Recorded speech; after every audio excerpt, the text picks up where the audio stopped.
Hey, I want to welcome you guys here today. I want to welcome both of our campuses, Noonan and LaGrange. We're so excited that you're worshiping with us today. We're in week 3 of our series, #Relationship Goals, and I'm ready to jump in. So last week, actually the first week, we made a huge leap in our relationship goals because we said if we are going to get our relationships right, friendship, dating, marriage, it has to start with us unselfieing ourselves. And so many of you for the last 3 weeks, that's been the one goal that you've worked on, right? You've just constantly went around saying, I need to refresh others instead of always expecting myself to be refreshed. And in doing so, you have been refreshed.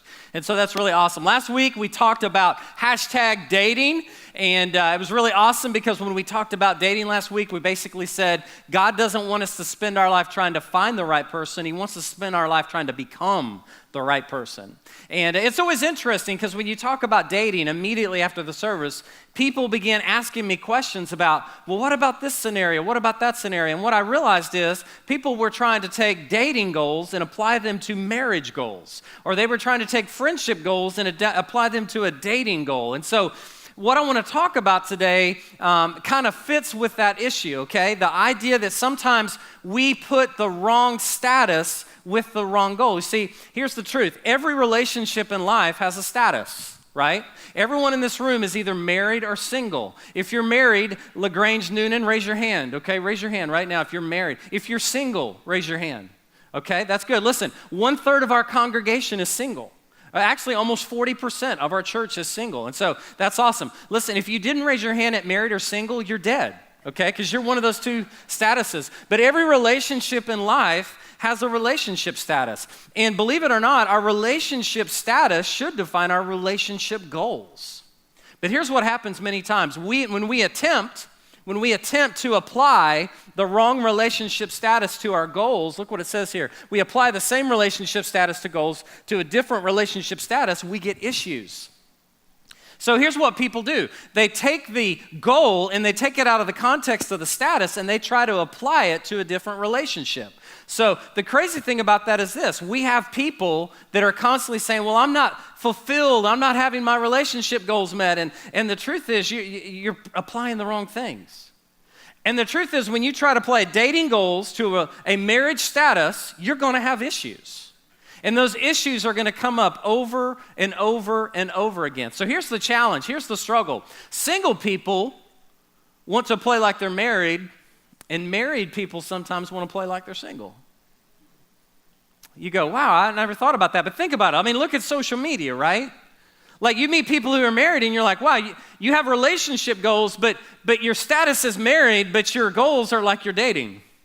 And then your dating goals act as if like you're married. And what we don't realize is that, man, that kind of messes things up. In fact, I want to say this. Changing my relationship status won't fix my relationship issues.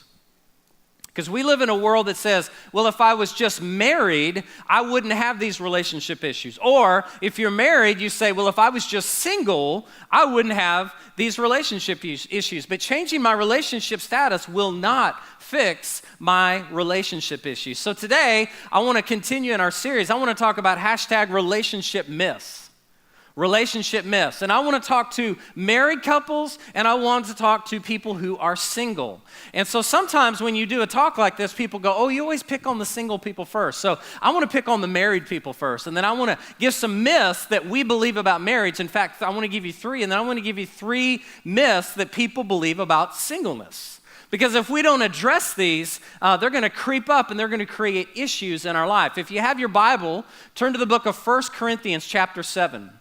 1 Corinthians chapter 7. As you're turning over there, let me kind of give you the backstory, okay? Paul is writing a letter to the church at Corinth. And in this letter, you got to understand the church at Corinth. They were like the church of Jerry Springer, okay? Y'all ever watch the Jerry Springer show?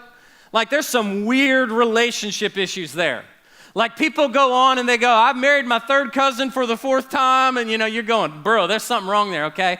Corinth had the same type of weird relationship issues that you would see on the Jerry Springer. In fact, people were they were in the church, but people were living in immorality. People were lying to each other. They were suing each other.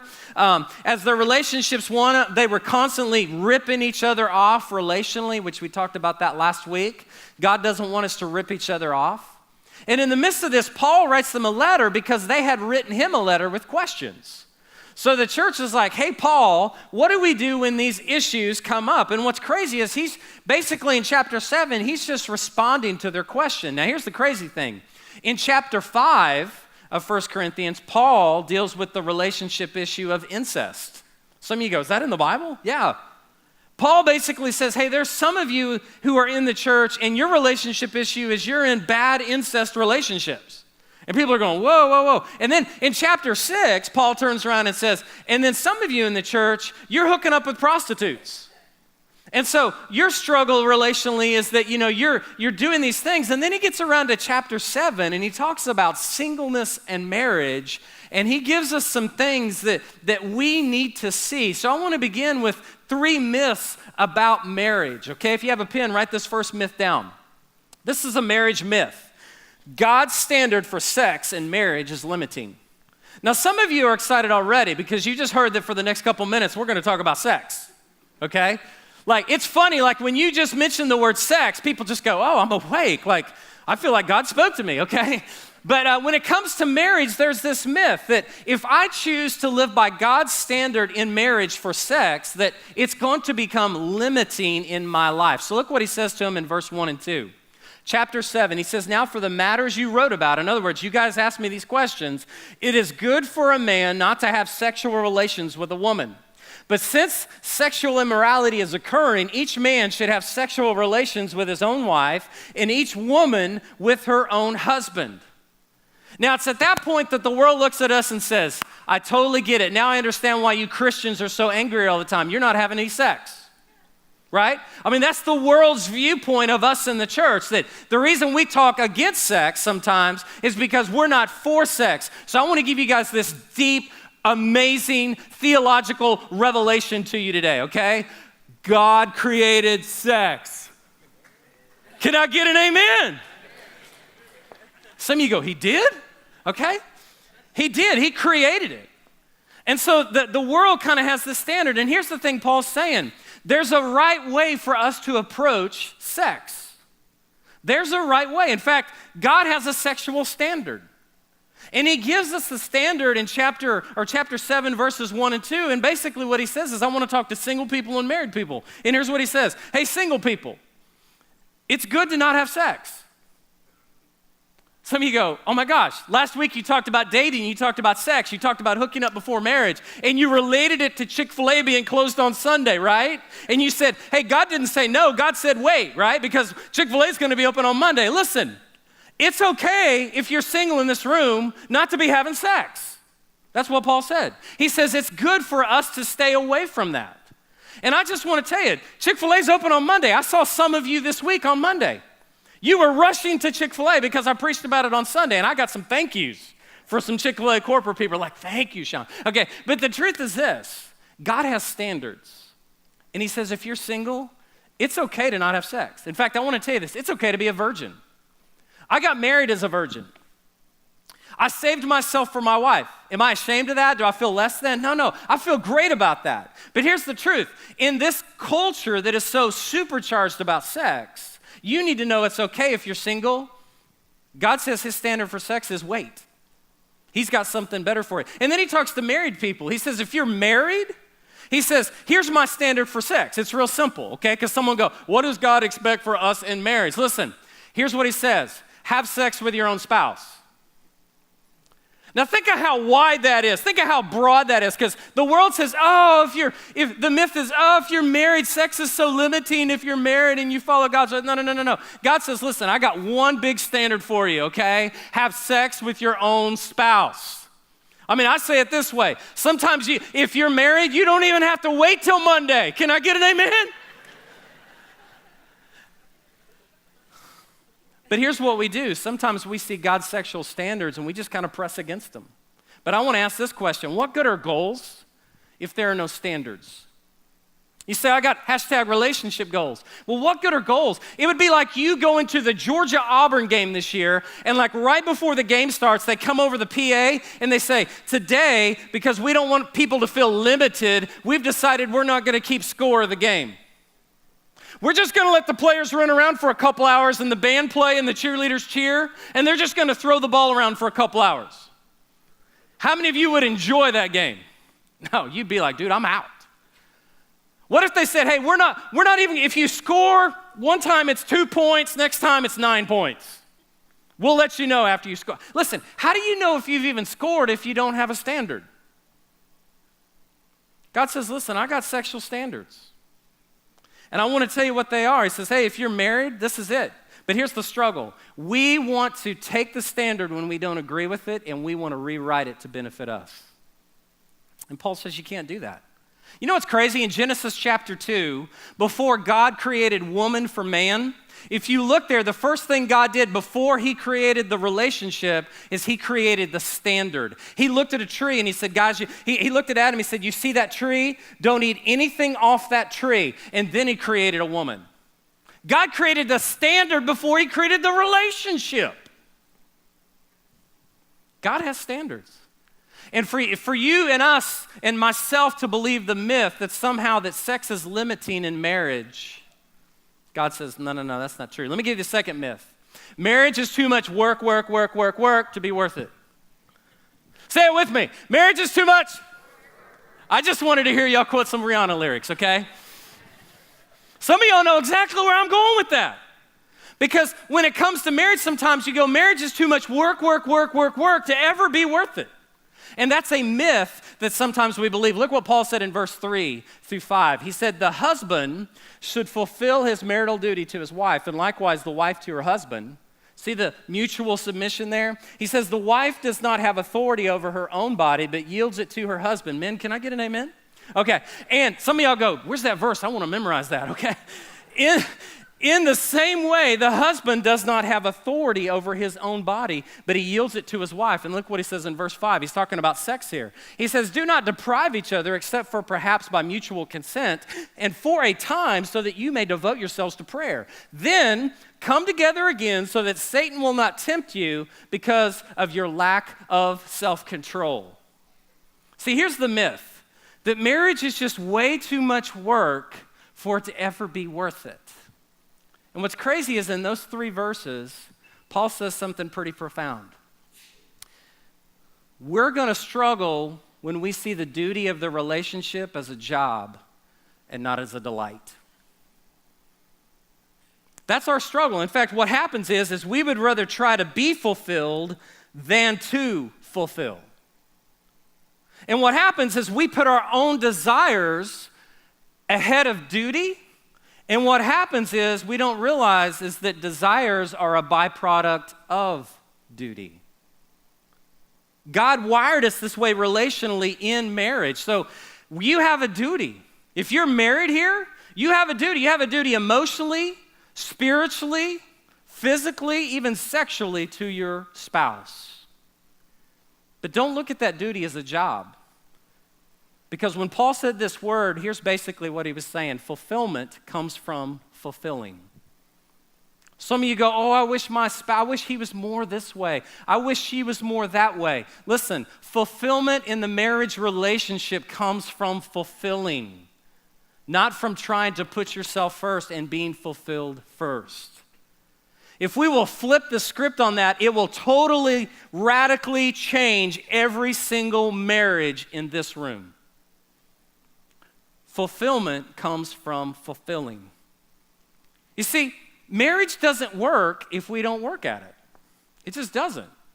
Yes, it's work, but it doesn't have to be work. But you got to work at it.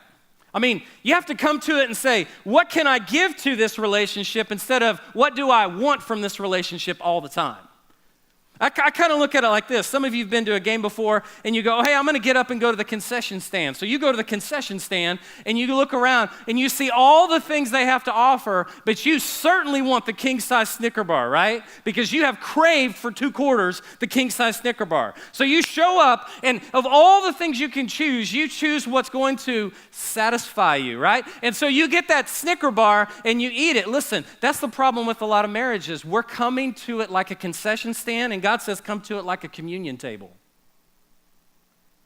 Quit coming to it and going, oh, I don't want all that, I just want that. He says, come to it as a coming together. Because in verse 4, he actually says this. He says, your bodies don't even belong to yourself. They belong to your spouse. And see, what's crazy about that is in those days, men saw their wives as property. Paul said, you can't even look at your wife and say, yeah, that's my property. He says, you should look at your wife and say, no, that's my priority.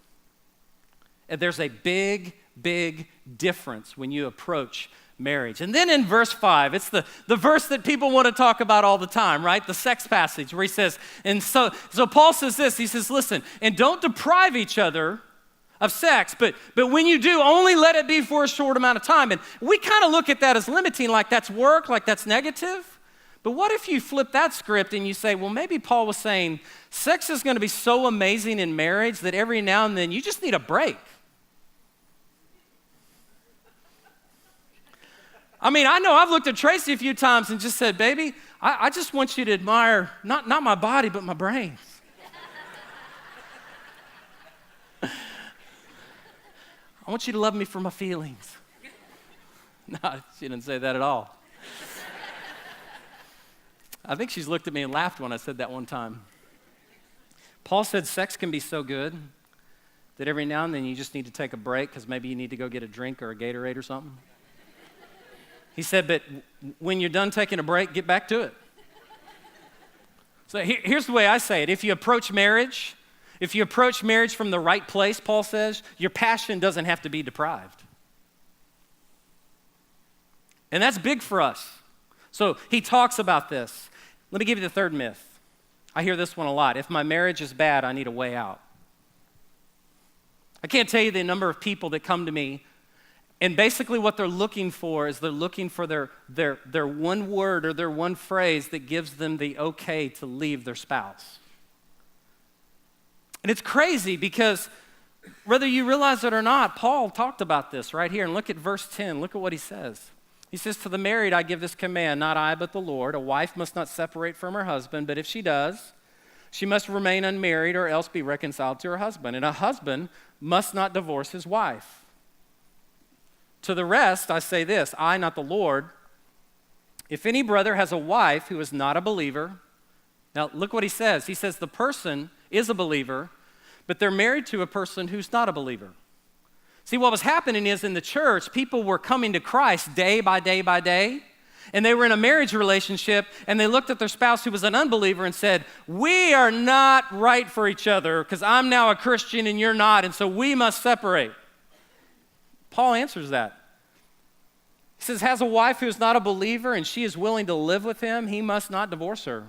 And if a woman has a husband who is not a believer and she's willing to live with him or with her, she must not divorce him. Look at verse 15. He goes a little bit deeper. He says, but if the unbeliever leaves, let it be so. The brother or sister is not bound in such circumstances. God has called us to live in peace. And then he says this is the perplexing piece, verse 16. How do you know, wife, whether you will save your husband? Or how do you know, husband, whether you will save your wife? Here's what Paul was saying. You're in a relationship that's bad. You're in a marriage that's bad. You go, oh, I'm a believer. She's not a believer. So, I'm a Christian. What about this whole yoked deal? I've got to let the yoke go and let her go. No, Paul's very specific. Here's what he says. You need to seek a breakthrough, not a bailout. You need to seek a breakthrough, not a bailout. He says, how do you know that you won't end up being the one person that plays a factor in their life of coming to Christ? You see, I think this is the reason why a lot of marriages fail. Because we get into a relationship with someone and we're like, oh, I love them, I want to be married to them, and then we get into the season of marriage where it gets difficult and we start asking for a bailout because we're looking for a way out instead of a breakthrough. In fact, we're not willing to ask God or wait for God to bring the breakthrough. So we're looking for someone who will say, hey, what's my way out? I want to tell you, Paul addressed that. He says, how do you know that by you remaining, even though they're not a believer, that they won't end up having their life radically changed? So I want to tell you, I want to give you a testimony today. I serve a God of breakthroughs. I serve a God of breakthroughs. In fact, I want to tell it to you this way. Every relationship in life needs breakthroughs. Not just bad marriages. Friendships need breakthroughs. Dating relationships need breakthroughs. Healthy marriages need breakthroughs. Parents need breakthroughs. Can I get an amen? You go, I'm going to break him through. Listen, guys. If you're only seeking a way out, you're looking for a bailout. But I serve a God of breakthroughs. It doesn't matter how bad your marriage is, how bad your friendship is. If you're only looking for a way out, God says, no. You don't understand. I am the God of breakthroughs. There is always hope, even when it is hopeless. Some of you are testimonies of that. Your marriage was on the rocks. Your marriage was at an end. And instead of running away, you ran to God. And God created a breakthrough. I want to tell you, in 25 years of marriage, Tracy and I have had some amazing breakthroughs in our marriage. We've had those moments, it's like, I can't divorce you, but I'm going to kill you. I know y'all are too godly. You've never gone through that, your relationship. Divorce isn't an option, but death is. Okay, I'll come visit your grave. I'll put flowers on our anniversary. Guys, listen, it's a myth. In verse 24, he says this, brothers and sisters, each of you should be responsible to God, should remain, say it with me, remain in the situation they were in when God called them. God never says remove, he says remain. He says remain. So let's talk to the singles. All the single ladies, put your hands up. Okay.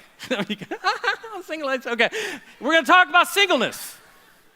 Because when you start talking about singles, people get freaked out too, because here's the way singles think. Sometimes you think, oh my gosh, I'm in this status and I hate it. And some of you have been married before, and some of you have never been married before, and you have either baggage that comes along with it or you have belief that comes along with it. Like, I'm single because something's wrong with me, or I'm single because of my past or whatever. But just like I want to dispel the 3 myths about marriage, I want to dispel 3 myths about singleness. So if you have a pen, write this down. Marriage is the answer to all my romantic and sexual desires. All the married people are smiling. Like, oh, he's setting them up bad. Yeah, I am. If you're single here today, one myth that our world believes is that marriage is the answer to all my romantic and sexual desires. And I want to tell you, if that was true, there would be no such thing as pornography or adultery.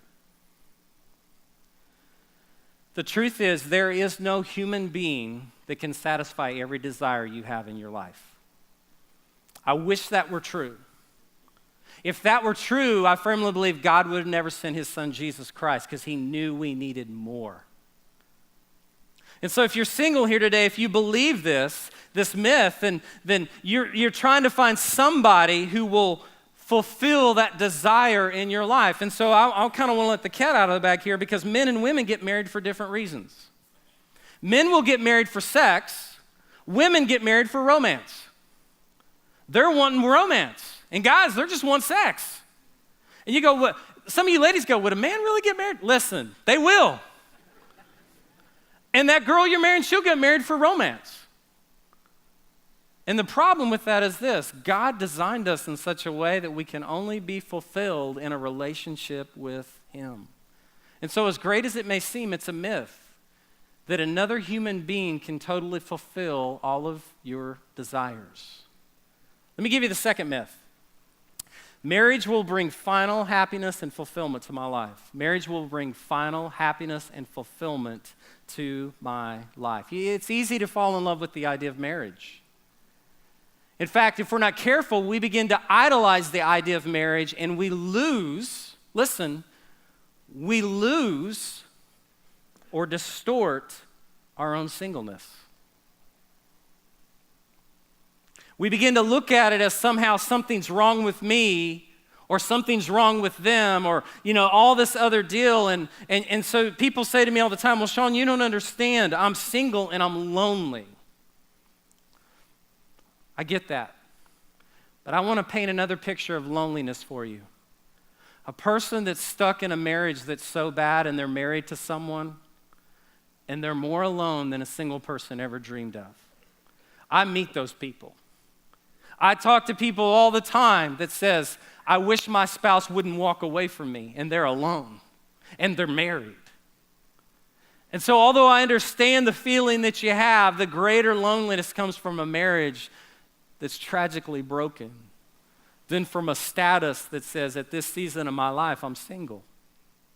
I'm single. In fact, Paul says it this way. Paul says marriage can actually create more problems. Some of you go, amen. More marriage, more problems, right? Look what he says in verse 28 of chapter 7. He says, but those who marry will face many troubles in this life, and I want to spare you this. Paul was single, so he was saying, listen, I wish that you were as I was, but if you're going to marry, you need to understand that troubles can come with the marriage relationship. So this idea that I'm going to be finally fulfilled if I move from single to marriage may not be true. Because that word troubles is the word tribulation. And what it means is it means to take two grapes and to squeeze them together, to grind them together until all the juice that's stuck in the middle of those grapes comes out. And that's why some of you who are married, your relationship is very juicy, okay?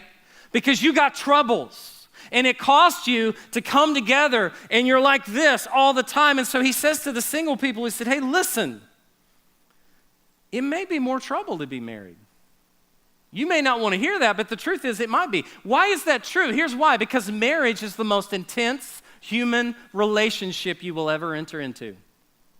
If you entered into marriage with this idea that it's going to make my life easier, you've gotten a reality check. Marriage could actually make your life harder. Is it great? It's amazing. But Paul said, you need to know this. It's very intense. That's why when some of you got married, God gave you this gift.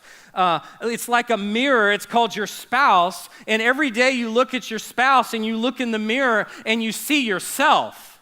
And you go, ah! And God says, I'm doing that on purpose because my ultimate goal is not for you to gratify all your desires. My ultimate goal is to make you holy. Marriage is awesome. But I want to tell you this too, singleness is awesome as well.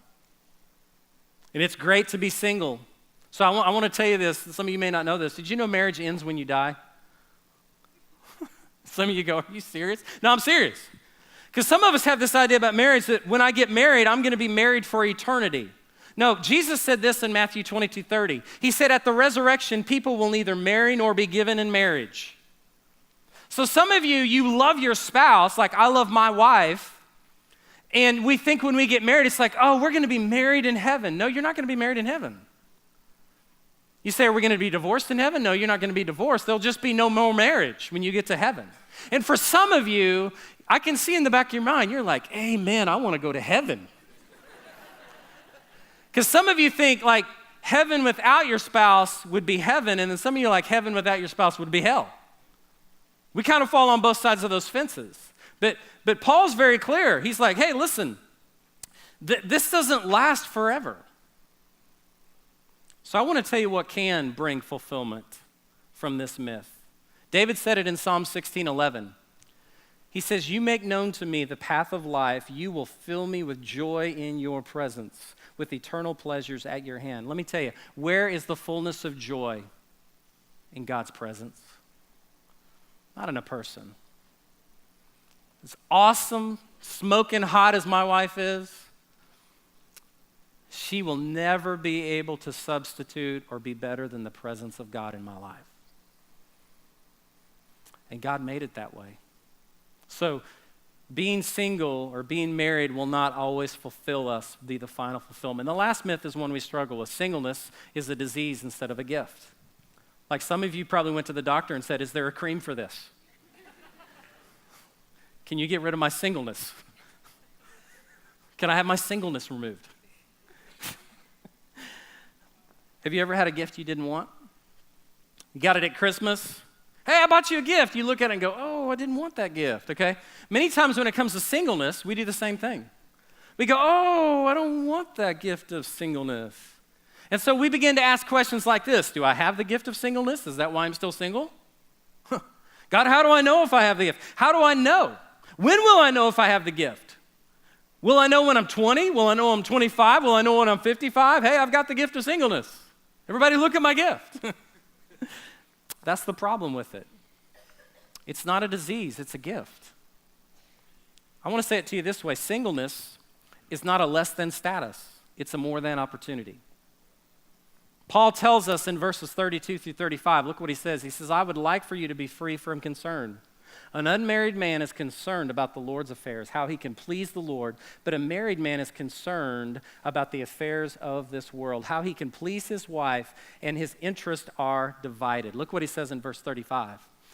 Or verse 34, he says, an unmarried woman or virgin is concerned about the Lord's affairs. Her aim is to be devoted to the Lord in both body and spirit, but a married woman is concerned. You see a common word in this, concerned, about the affairs of this world, how she can please her husband. And then verse 35, he says this, he says, I'm saying this for your own good, not to restrict you, but that you may live in the right way in undivided devotion to the Lord.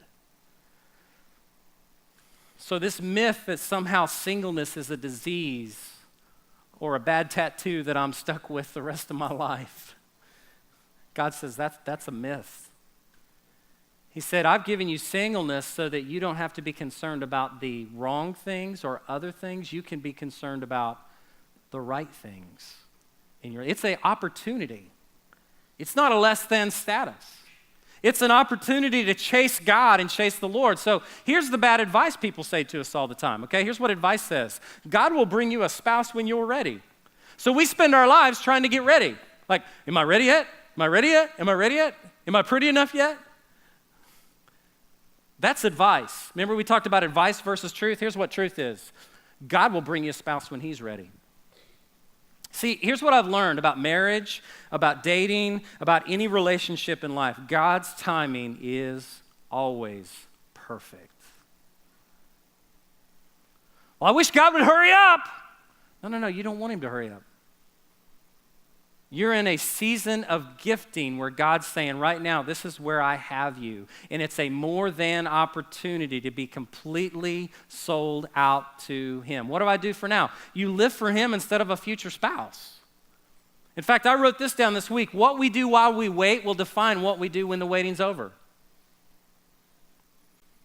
So if you're single here, you're like, man, I'm waiting. I know. God's timing's best. So here's what I've learned. How you receive the gift determines what you do with it. Think about that. Have you ever gotten a gift and you go, man, I didn't realize this was the gift I was getting, but you realize I've got to receive this gift in the right way. Some of you are married. You're in the married status.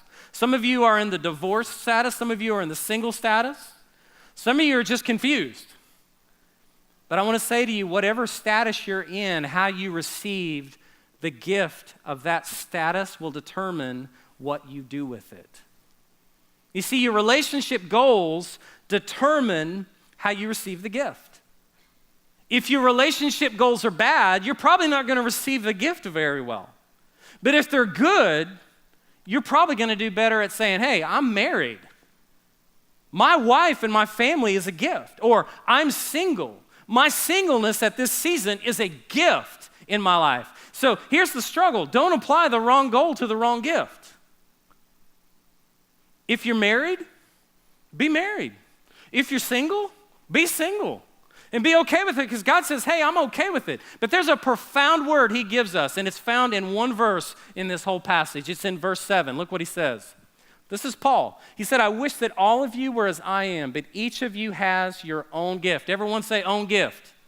Everyone has your own gift from God. One has this gift, and another has that.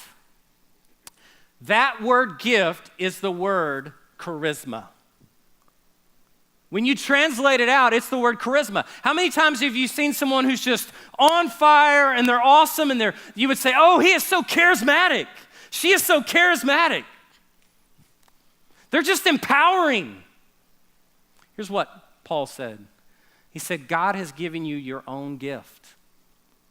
Now think of that. God's giving you your own charisma. Here's what it means. Gift of grace.